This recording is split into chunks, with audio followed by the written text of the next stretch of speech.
Hello, hello, hello. Well, I can get a shot. What? I look like I'm sitting in the dark today, don't I? A bit. Never I mind. like the light today. Have you still got some sunshine? No. It's getting ready for afternoon school run, of course. Well, at least the rain stopped here. So there we go. There's one reason to be chirpy this Monday lunchtime. The rain has stopped. It's now spitting here, so it's obviously come down to me. Oh, sorry. I've sent it your way. You're more across than down, though. It's what? You're more across than down. I am. I'm still down. A little bit down, but not that much. A little smidge. Diagonal. Yeah, ever so slightly. Hey, Sarah. Oh, hey, Sarah Jane. Nice to see you. Hi. I'm taking this must be Emma. Oh, there we go. Or we're saying hello to ourselves. Hi, Emma. Oh, yes. It's all, hasn't it? Oh, yeah, good point. Good point. Yeah. Hoping it's Emma. Well, happy Monday, folks. Monday. My kids are back at school. Yours aren't, but I'm guessing lots of people are very happy the kids are back. Well, mine might not be back at school, but I haven't seen one of them yet. That's so good. That's proper A's. Morning. Afternoon, Donna. Hello. Finn came pottering into my bedroom at 5 to 6 this morning, and then Tom sent him away, and I could hear him like whinging in his bedroom, so then I had to go and see. And he says, "Mummy, you broke my heart when I couldn't have a snuggle in your bed." I'm like, oh. And so then I had to get into his bed. Well, he knows how to guilt already, doesn't he? Really, really dramatic. I don't know where he gets it from. Oh, look, Sarah Louise's glad hers have gone back to school as well. Oh, look, you can see the little munchkins there. We call them munchkins. Yay. I like to call them ankle biters. Now. Yeah, but it's actually, mine are all bigger than me now, so there's no ankle biting going on whatsoever. It's not hard to be bigger than you. Hey, Emma. It's me riding buddy. Yeah, you sore ass buddy. I should say well, no, riding buddy and now sore ass buddy. That's not looking good. Which should be cycling buddy. We had a ladies' life lounge, Cheshire bike ride contingent bike ride on Saturday. We hired some bikes and went cycling, and it was flipping lovely. Apart from none of you can walk. Yeah, we've all got sore bums. Obviously, not used to riding a bike that often. Really, that's life, isn't it? Apparently. Oh, the cameras are still off. Ugh. You've got extras. You're looking after someone else's as well. Can't imagine why you do that. Yeah.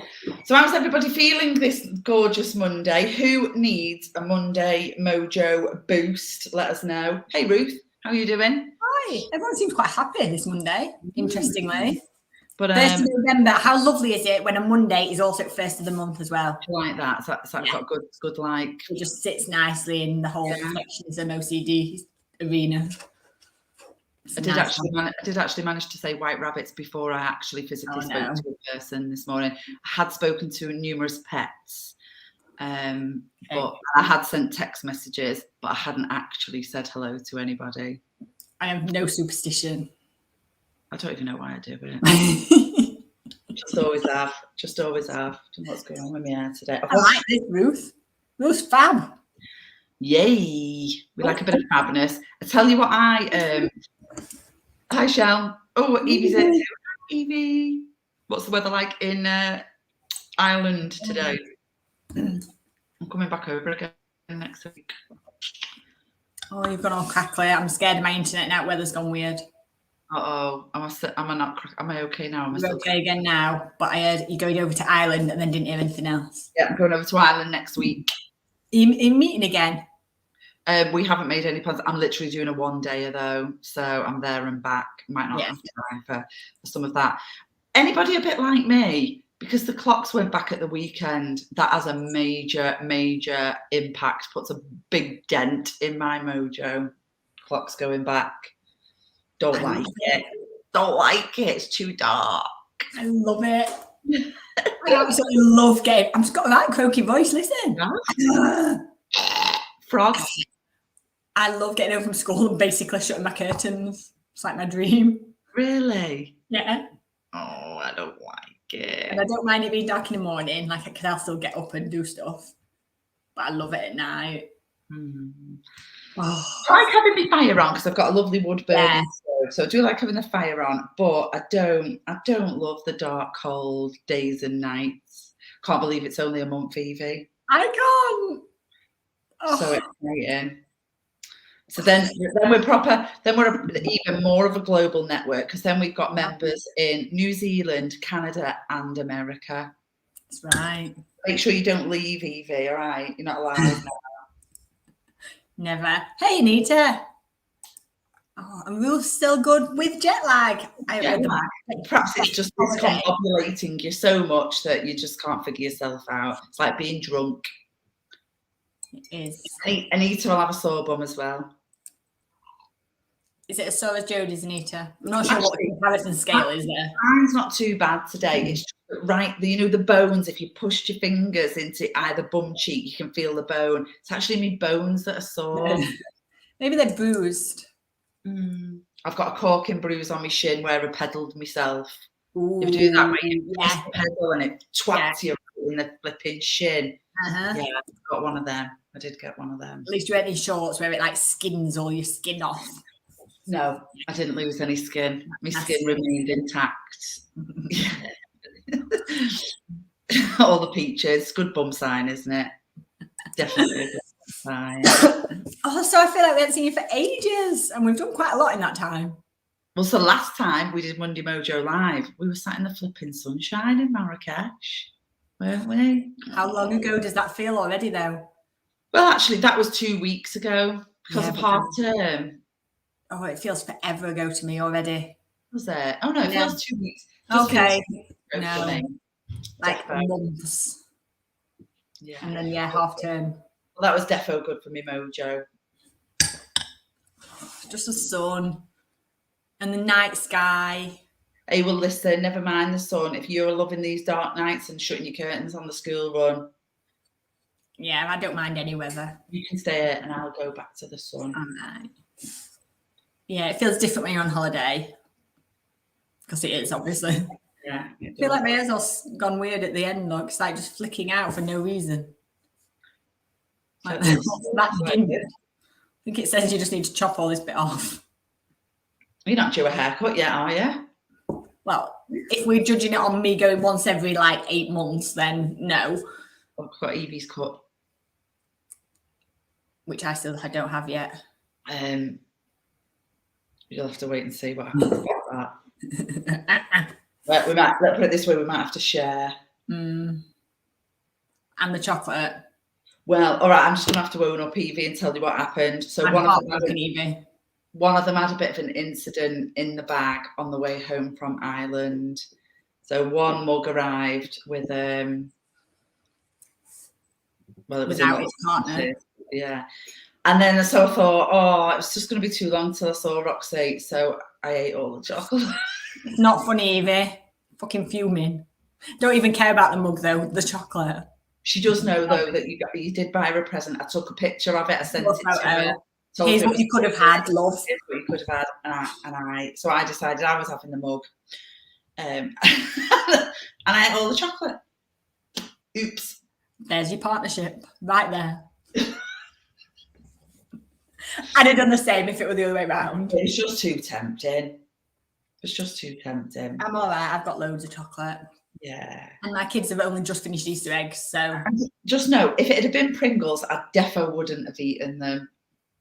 I wouldn't have eaten the Pringles. Not because I don't like them. I would have wanted to eat the Pringles, but I know how much the Pringles would have meant, so I would have saved them. So given that you're holding for Cadbury's, I thought surely she can't miss the odd bar of chocolate. I'm all right. But really, we're saying it's all Evie's fault for not buying me my favourite thing then. Why? What? Oh, for not trying to push that blame back to Evie now. No. If Evie brought me the right thing, I'd have got it. Anyway. I reckon a tub of Pringles would have fitted in here as well. It would. And it might have stopped the mug from smashing. It was packaged up so beautifully, but it was a bit of a struggle to get home. It's a bit of a struggle to get home. Anyway, let's move on. All right. What? I've got a boiling. What's his Monday Mojo quote? Our Monday Mojo quote is, it's got a picture of me in this week. You were on last time. Was I? I can't see that. There you go. Ooh, what other people think of you is none of your business. I'm looking very thoughtful there, aren't I? Yeah. Yeah. I like that you can't see you sat cross-legged on a wheelie pallet that we both nearly died trying to get on several times. Nearly killed They were myself. amazing. Proper nearly killed myself. Both But anyway, I don't know. How does that quote land with people today? What other people think of you is none of your business. Who's feeling like a bit consumed about what other people might be thinking of them? And how are you handling that? Ruth's working on it. How are you working on it, Ruth? Donna's mojo needs curving. I think it's curving. The bit and the mischievous. Yeah. Okay, I get that. We need to unmojo Donna. No. Joe's likes mischievous. My job's not to unmojo people. Plus, Jodie likes mischievousness. Mischievousness. Is that a word? So, I think she would be in a healthier place if you exercised that. That's an interesting word for a Monday, isn't it? If you exercised that. Mm-hmm. I think you would. Oh, you're frozen. Oh, no, you hadn't. You just pulled the face with me every time. I was doing the mannequin challenge just for a minute. I bleeding crap at that. So Ruth's saying here, reminding herself regularly. That's how she's working on it, I think. Okay. Sarah Louise is saying very relevant to her, not good with it at all.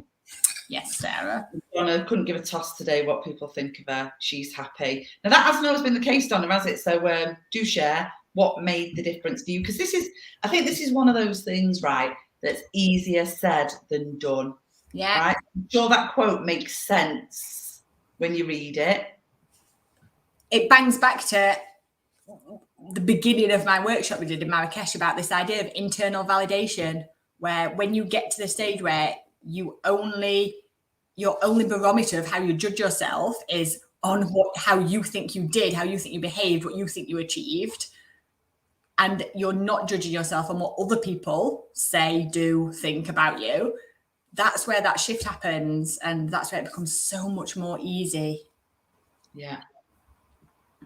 So Donna's using, this is something I talked about to the group in Marrakesh about when you're having a conversation with somebody that's a little bit uncomfortable, i.e., it feels like it's in awkward territory, or, you are starting to think, oh God, this is a bit clunky, it's not really working, I'm worried about what that other person's thinking.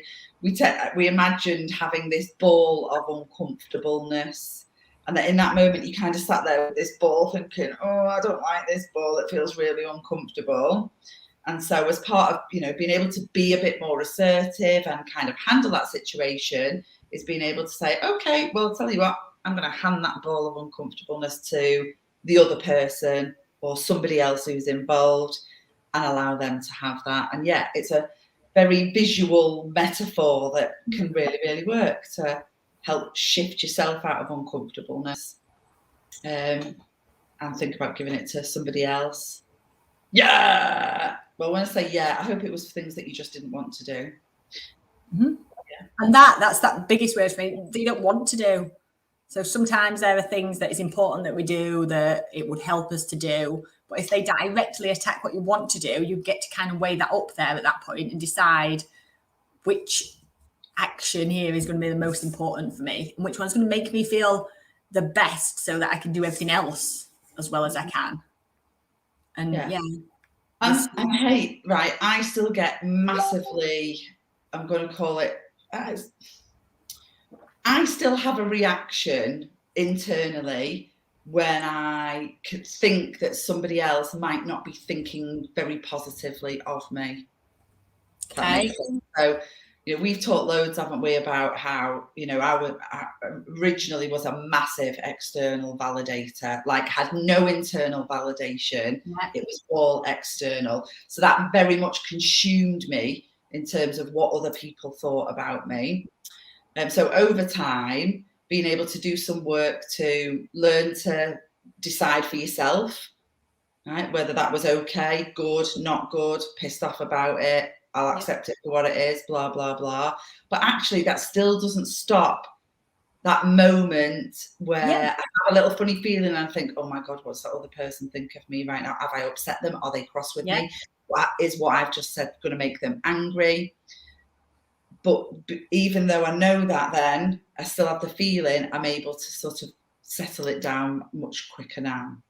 Because we can't stop our immediate emotions. Like, none of us have total control over that because they're instinctive. They're there from our olden day ancestors. Yeah, it's our fight or flight brain. So the instinctive emotions that hit you straight away will always hit you. The skill is like deciding how far you're going to get sucked into it, because it's totally cool noticing I'm really pissed off about that, but you get to choose kind of after that. And the thing that we see, and that absolutely happens to me, is if you get sucked into that emotion, the more you get in the emotional spiral, the harder and harder it is to come back out of it. So the skill, which is learnable, not always doable, the skill is like learning to catch yourself at the beginning. And sometimes it can't. Sometimes more stuff piles on that's different and chucks you off in different emotional things. But it's always about learning how to start again at any point, and know that every time you practice it, you kind of get stronger at it. You get more, you burn the pathway in your brain a bit more. Yeah, it's just like a muscle, isn't it? In that sense. Like, even the people that I know to be emotionally strong can get so swiped off, especially if it's something really emotional that hits them. Or very important to you. And again, that very important to you is part of this. It don't matter what other people think. Other people can think, but that's not a big deal. And none of that is relevant. It's if it's important to you that your emotional response will trigger. And sometimes that's not even logical. And it makes no difference, because once your emotional response is triggered, you're an emotional brain. And unless you calm down first, you can't move to that logical place. So that's where the trick is recognizing, oh, I don't like feeling like that. Let's learn what I can do to calm myself, and then I can switch back into problem solving, etc. One of the things that massively helped me with this is around judgment. Okay. So mainly judging yourself. So it's drawing meaning from whatever's just happened. So let's just say I'm having a conversation with somebody and I give them some information that I know they won't like, that's not going to land brilliantly with them. Maybe it will make them a bit cross with me, or they won't be happy about what I've said the situation is that immediately, if they respond in that way, it's whether your brain goes to, is what I've done right or wrong, good or bad, yes or no. Doing that is very unhelpful. So, because that's you then drawing meaning about yourself around the action that you've just taken. So actually learning to stop that was the big bit for me that enabled the practice to happen. Is that when I felt that happening, I could say to myself, I don't have to draw meaning from this. It is what it is. It doesn't have to be good, bad, indifferent. It just is. Walk off. Go do something else. And I think then that helps as well, because actually what I find is, and I say this because I've been one, so I'm not just like saying about other people, is people who are the most judgmental, especially of other people, are often the people who struggle most with this. And I say that because that's what I was like. If anybody had ever said to me, are you a judgmental person? I'd be like, no, I'm not. But actually, when I started to observe how judgmental I was really bad. You've told a story on Epic Friday, I think, before about the woman in the leather skirt. You've done that story.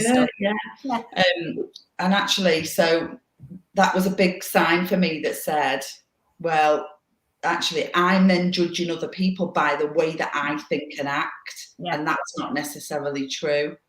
So learning to stop that then means actually other people can be thinking like I am now, i.e. I don't need to draw any meaning from what's just happened. And you're not responsible. It's that cycles back around to that you're not responsible for other people's feelings. So if you have something to say that's important, you could do it in the kindest, well thought out way where you're looking for a win-win situation. But once you've put out there what you feel was right to be said, you're not responsible for how the other person feels about that at that point. And that's that's exactly what you're talking about, that I don't have to draw meaning. You're not responsible for drawing meaning. I'm just going to have a look. Oh, I'm just going to try.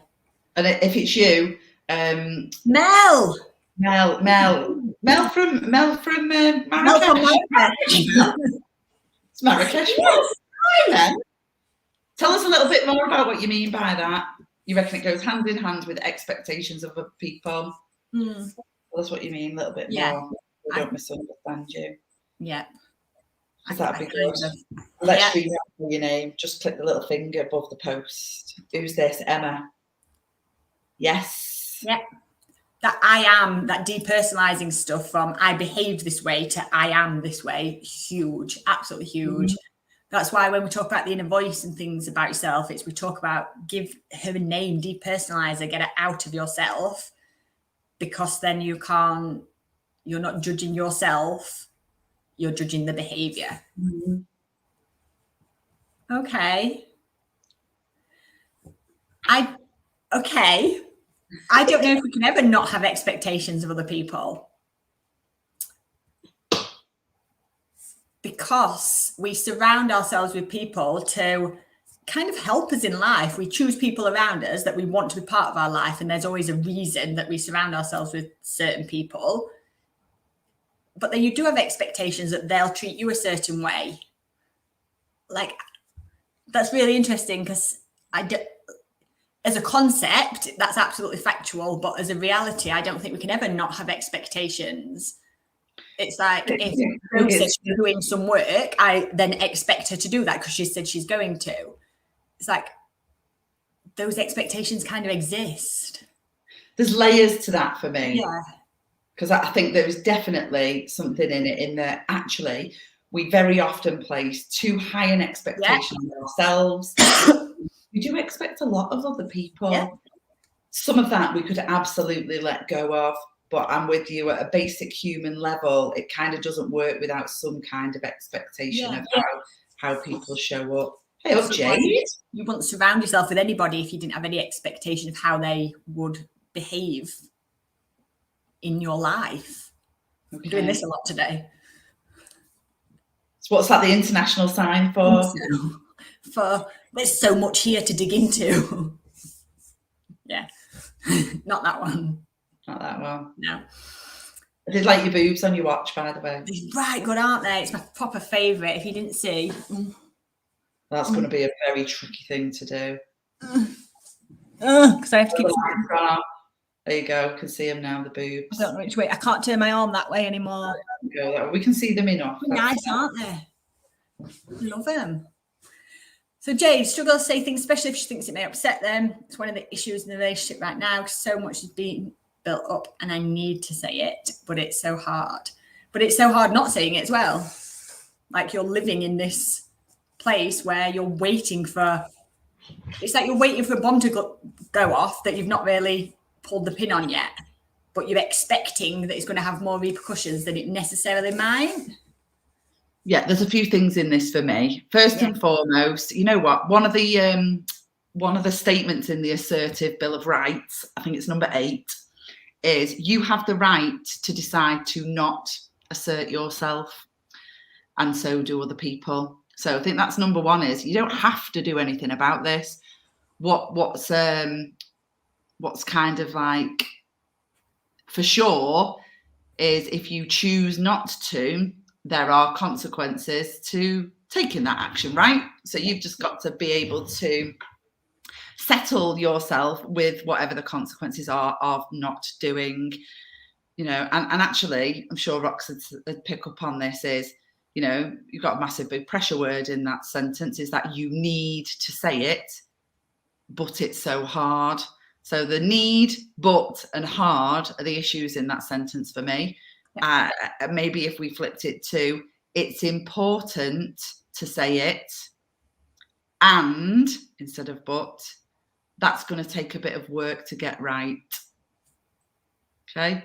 Yep. All of a sudden that becomes a much more art of the possible. It gets your brain in a can-do mode to say, actually, it's really important that I have this conversation, and I want to make sure I get it right. That's going to take a little bit of effort. And even using that as you're saying it. So saying, listen, partner, I know his name, but I don't want to announce all this. Listen, partner, it's really important that I tell you this because it's been making me feel X, Y, Z, and then tell it. But that's really different to say, I need to tell you this, or I need you to sort this out. It feels really different. I'll often have a conversation with Tom and say, listen, it's really important that I tell you this, and I don't want you to fix anything, but I want to get it off my chest because it's driving me crazy. And it might be a nothing thing, but for me, just saying stuff sometimes, whether I want anything change, I can't see what. Just I got me flipping citrine stuck in my jumper, and now I've got a massive pull. That's why sweatshirts for the win. It's dead soft, this though. Yeah, but our sweatshirts are. I've got my strong, not skinny one over there. On the did you get the grease stain out of it? Well done. So proud of myself. I had elbow grease on it. I would have just left that before. So anyway, Jade, yeah. Good. I'm glad it came out. And one of the school mums wants one. Oh. It's really cool. Head on over to the shop. So yeah, thinking about, Jade's comment there. I'm just going to pop it back up again. Yeah, I've done it. Thinking about, today's Mojo quote, what somebody else thinks of you is none of your business. So yes, you know what? You might choose to have this conversation and say what you really do want to say, get it off your chest. And your partner might not take that very well, but actually, as harsh as that sounds, that's then their issue. It's their responsibility to take it from there. Not yours, even though, you're in this like proper, full-on, long-term, cemented relationship. It's still up to them what they do with that. And almost the more conversations you have like this in a well thought out way of almost know what result you would like to come out of the conversation. But the more you do that, the easier the conversations get. Because this is the stuff, like when we talk about how we've grown as people, this is the stuff before in early marriage, I guess. It's like, I just have a rant about something. And that eventually changes, saying, listen, it's really important I tell you this. And this is what's upsetting me. And that's sort of it. Tom will go, yeah, get that. Sorry. Can't say I won't do it again, but I'll try. Whatever it is. And it just gets easier each time. So it just becomes a better way of communicating. And here's the thing, you'll know this, I'm super sure, is that, 95% of the time we are worrying about things that aren't going to happen. Obviously in the work I do, most of the time people are worried about a conversation and the impact that it will have. And the thing that they're actually worried about happening is so unlikely to happen, and it never does. Yeah. So, it's almost like we wrap ourselves up in all this panic and stress and really unnecessarily, because actually it'll be fine.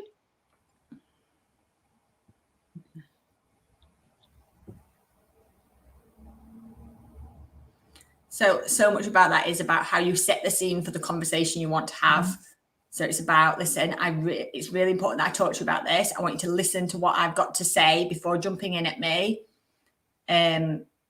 Because I feel that I don't get to say this, however you want to phrase it. But that idea of set the scene before you try and have the conversation. And yeah, giving up's not going to change any result for you. Now, I'd also go as far as to say definition of insanity, doing the same thing, expecting a different result. Yep. So it is about, okay, what didn't work about last time? How can I tweak that and go again? So, it's that tenacity piece to doing that. But yeah, to Roxy's point, this is about, leading with an intent statement. Okay, so stating your intent, because here's the thing, we judge ourselves by our intent, but we judge everybody else by their behavior. And likewise, other people, they can only, even our closest people in the world, they can only interact with us at a behavioral level. They can't see what our intent is because it's all hidden inside. That's why we always end up in situations that go, well, I didn't mean it like that. Yep. Because our intent was clean, it was good. We were trying to do the right thing. we screwed up the delivery of it and it came out all wrong. So leading with an intent statement that says, do you know what, our relationship's massively important to me, so I want to have a conversation about some things that, you know, might be a bit uncomfortable, or, you know, that I'm a bit worried about, and I'm not sure I'm going to get it to come out right, but, you know, please stick with me and know that I'm doing my best to do it for the right reasons. Then you might get a little bit of a gentler lead into that, I think. So yeah. You can do it, Jade. Oh, we got deep today, didn't we? Yeah. Yeah. And I like it. I like that people are recognising stuff that would help them more. Donna says, would it help writing it all down? Maybe to get it clear in your own head. I wouldn't necessarily say go into the conversation with a list. Potentially. Here's all the stuff like. Here's my list. I've got my pen. Yeah. Yeah. But maybe to get it clear in your own head. Yeah, maybe. Especially if it has been something you said earlier. Where did it say? I'm sure you said something about I've built it up in my head. Have I made that up? Yeah, that idea that if you know you're making it into more than it is, because sometimes, like, I talk about Tom alone, but he's like my sounding board. If I'm upset about something, as soon as I've sort of said it to Tom, I don't want him to fix it or change anything, but I feel calmer just getting it out. We knew you did, Donna. We knew you did. And actually, you know, with the writing it down thing, because sometimes when we go into these conversations, we just carry on talking, and it's almost, and there's another thing, and this, and that, and then people end up thinking, flipping heck, have you finished? You know, have you got any more you want to throw at me? So even again, in that upfront thing, if you can write it down, and actually when you put it on a piece of paper, you think, do you know what? There's maybe 2 or 3 main things there. Yeah. So actually then if you can lead in your conversation that says, you know what, yeah, there's something really important I want to talk to you about. There's unsettling me about our relationship at the minute. Can we talk about it? You know what, I've given it some thought, and I think it boils down to just two key things. Yeah. Number 1's this, so can we chat about that? And number 2 is this, so maybe we can also talk about that. That sounds a lot less than when you just keep going, and when you do this, and I can't stand it when you do that, and every time you say this, and it's like, bloody hell. Yeah, sometimes just signposting what the number of things are that are is helpful.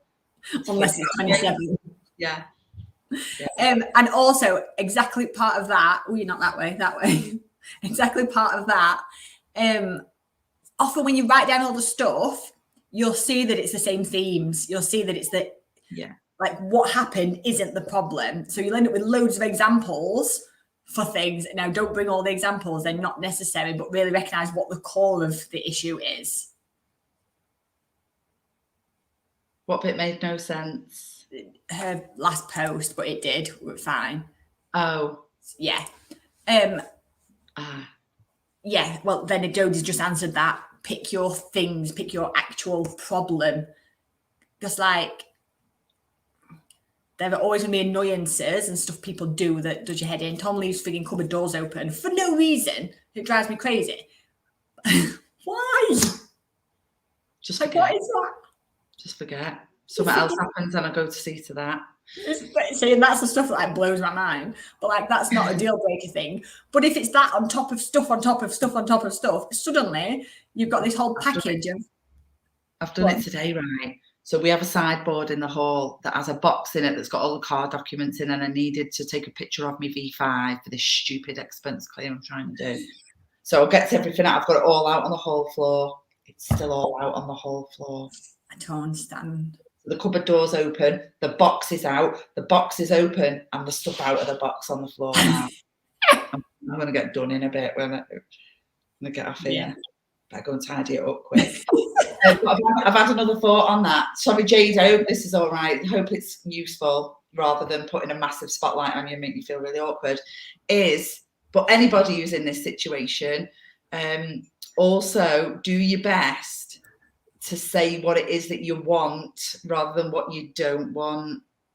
Yeah. So rather than be the almost complaining about the things, You know, so if there's something that you say, you know, if you're like, I hate it when you do this and you never do it, instead say, so maybe it's that he never cleans up. Let's just do a dead simple example. Sorry, it's really stereotypical, but it's the easiest one to think of. So let's say you feel like you're the one who always does the cleaning and the tidying, and he's sat on the sofa just watching footy, lifts his feet up while you hoover underneath them. That's like me and Tom, but I'm the one laid on the settee watching footy. So rather than go, you know, you never help out with the jobs and, you know, I always have to do all of this and you never do the cleaning. Instead say, actually, you know what, I've given it some thought. I would really like you to share the household chores with me moving forward. Is that something you can do? Do you see how that sounds a little bit different than a you never, you're lazy? That's character assassination, not a bit of feedback. Yeah, we could spend hours on that. And because that idea of, is this something you could do? Like, if he says no, you've kind of got a massive issue there for someone to actually blatantly say, no, I don't want to pull my weight. It makes it much, much harder to say no, because you can't say, do you want to do that with me? Because like, no, I don't want to clean up. None of us want to do that, really. Well, no. Some people do, not many though. But yeah, is that something you could do? You've got to be a certain kind of person to say no to that. Very rarely happens. It's one of the biggest fears that a lot of the women that I would spend time with would be like, yeah, but what if he says no? Especially in a work context, this happens. You know, if they want to go and, I don't know, have a conversation with their boss about something and they're really worried in case the answer's no. Like, I'll put money on the fact that won't be the answer. Very, very rarely happens. If you phrase it the right way, it's really hard to say no. Yeah. Fab. So if you need some help putting the bins out, there you go. Today's lesson is useful for getting the bins out. This is why Ruth doesn't put stuff away or leaves the cupboards open. She's with you. I'm like a magpie. I'm like, oh, I'm just going to go and do this. Yeah, I don't understand. Oops. I pulled Charlie's tooth out last night. Do you know if I could say anything? And as I was throwing it in the bin, I was like thinking of you. Yeah. Did the tooth fairy not come? Well, to Charlie it did. To me, it went in the bin. Oh, does he know it went in the bin? No. No. That idea of instead of it going into a loving drawer like at your house, along with their curls and umbilical cords, I threw it in the bin and was like laughing to myself at that fact. Yeah. Yeah, I'll think about you. Don't even know what made me think of that. There was something that you must have just said, but I don't know what it was. Must have been something to do with me getting distracted and wandering off from things. Don't know. There was a reason, but it's a tedious link. Right.